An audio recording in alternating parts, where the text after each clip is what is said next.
नमस्कार दोस्तों, NIOS गुरु channel में आपका स्वागत है। आज हम अध्ययन करेंगे कि पाठ योजना क्या है तथा इसे किस प्रकार तैयार करते हैं। तो आपको सबसे पहले बता दूं, पाठ योजना कक्षा में निर्धारित कालांश जो कि 30 या 40 मिनट के होते हैं में शिक्षक द्वारा क्या और कैसे पढ़ाना है को लिखित रूप में वर्णन किया जाता है। इस पाठ योजना को दैनिक योजना भी कहा जाता है। पाठ योजना के मुख्यतः 3 चरण होते हैं। क्रिया पूर्व चरण अर्थात शिक्षण अधिगम के पूर्व की तैयारी, दूसरा अंतःक्रिया चरण अर्थात शिक्षण अधिगम के क्रिया के दौरान की जाने वाली गतिविधियां, और तीसरा इसका जो चरण है वो है क्रिया पश्चात चरण अर्थात शिक्षण अधिगम क्रिया के बाद की जाने वाली गतिविधियां। आइए आज हम आपको पाठ योजना का प्रारूप दिखाते हैं कि पाठ योजना आपको कैसे तैयार करनी है। सबसे पहले पाठ योजना का जो मुख्य प्रारूप है उसमें हमें विद्यालय का नाम, जिस विद्यालय में आप कक्षा अध्यापन कराएंगे, छात्र अध्यापक को अपना नाम लिखना है। छात्र अध्यापक यदि मेल है तो छात्र अध्यापक, और अगर फीमेल है तो छात्र अध्यापिका यहाँ लिखा जाएगा। किस दिनांक में किस विषय को और किस कालांश को आपने पढ़ा है, किस पीरियड को पढ़ा रहे हैं, किस कक्षा को, तथा प्रकरण आपका क्या है, कौन से टॉपिक को आप पढ़ा रहे हैं वह, तथा उसकी समयावधि कितनी है कि इस पीरियड को आपको कितने समय में पढ़ाना है। तो पाठ योजना में सबसे पहले हम लोग लिखते हैं सामान्य उद्देश्य, कि इसका उद्देश्य पाठ योजना का मुख्य क्या है।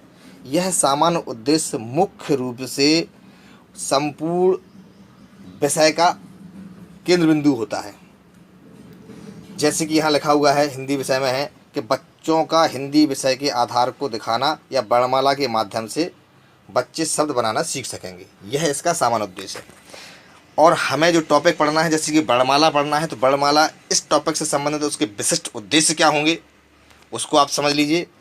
कि वर्णमाला को गीत के माध्यम से सिखाया जाएगा।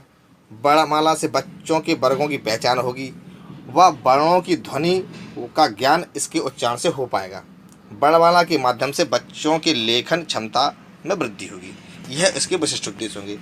इसके पूर्व हमें बच्चों को जैसे वर्णमाला पढ़ाना है तो एक पॉइंट और इंगित करना होता है, पूर्व ज्ञान, अर्थात वर्णमाला सीखने से पूर्व बच्चे को कौन सा ज्ञान है। किसी भी विषय को आप पढ़ाते हैं या जिस टॉपिक को आपको पढ़ाना है उस टॉपिक से संबंधित हमें यह जानकारी होना चाहिए कि इसके पूर्व बच्चे को क्या ज्ञान है, तो वह हम लोग उसको पूर्व ज्ञान में डालते हैं।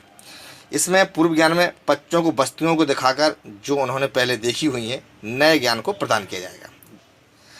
इसमें कौन कौन सी सहायक सामग्री लगेगी वह आपको पाठ योजना बनाते समय लिखना जरूरी है। जैसे चौक, डस्टर, श्यामपट्ट, TLM, किताबें आदि, यह इसकी सहायक सामग्री है। अब हम वर्णमाला का ये चित्र पूरा बच्चों को दिखाते हैं, वर्णमाला समझाते हैं बच्चों को। इसके बाद फिर बनाया जाता है प्रस्तावना, अर्थात ऐसे प्रश्नों की एक संरचना होती है प्रस्तावना, जिससे कि बच्चे उत्साहित होकर के कुछ प्रश्नों के उत्तर देते हैं और कहीं आकर के वो समस्यात्मक हो जाते हैं। और जहाँ वो समस्यात्मक होते हैं उसके बाद हमें अपने पाठ को दोहराना होता है कि आज हम इस अध्ययन या इस पाठ को या इस टॉपिक का अध्ययन करेंगे। तो प्रस्तावना में जैसे यहाँ लिखा हुआ है, बच्चों क्या आपने फल को खाया है? बच्चे उत्तर देंगे हाँ, स्वाभाविक है खाया हुआ। कौन कौन से फल खाए हैं? कोई बच्चा बताएगा सेब, अनार, आम, संतरा, केला आदि आदि। अगला प्रश्न जब छात्र अध्यापक करेगा, अच्छा यह फल के शब्द किस अक्षर से शुरू होते हैं? तो कुछ बच्चे होशियार होंगे वो इसको बता पाएंगे कि आ, सा, का आदि। अगला प्रश्न जो करेंगे वह है इन अक्षरों को क्या कहते हैं? तो वह बच्चा यहाँ आकर के उसके दिमाग में उसका सही उत्तर नहीं होगा तो वह बच्चे के लिए समस्यात्मक बन जाएगा। उसके बाद हम उद्देश्य कथन प्रस्तुत करेंगे। यह पाठ्य योजना का अगला टॉपिक है उद्देश्य कथन। तो बच्चों को हमें बताना होगा, बच्चों आज हम अपनी पाठ्य पुस्तक कलरव के पाठ वर्णमाला का विस्तृत रूप से अध्ययन करेंगे। अब हमें उस पाठ की संपूर्ण प्रस्तुतिकरण देना है, जिसमें हम वर्णमाला करेंगे, आदर्श वाचन करेंगे, अनुकरण वाचन करेंगे, कठिन निवारण करेंगे। इसके अलावा छात्रों की क्या क्रियाएं होंगी, छात्र किस प्रकार से सुनेंगे, बच्चे अनुकरण करेंगे, और ब्लैक बोर्ड का कार्य करना है। ब्लैक बोर्ड पे कौन कौन से कठिन शब्दों को हमें लिखना है। इस संपूर्ण क्रिया के बाद फिर आता है पुनरावृत्ति कि छात्र अध्यापक शीघ्रता से संरक्षित में वर्णमाला को देखकर दोहराव करेंगे। फिर हमने जो पढ़ाया है उसका हम मूल्यांकन करेंगे। आ से क्या फल का नाम आता है, सा से किस फल का नाम आता है, वर्णमाला के किसी एक खंड को पढ़कर बताओ। इस प्रकार के मूल्यांकन के प्रश्न बच्चों से किए जाएंगे, उनको आपको पाठ्य योजना के बेस पर अंकित करना है। इसके बाद आप गृह कार्य दीजिए कि मिलान कीजिए। इस तरह से आपने गृह कार्य दिया।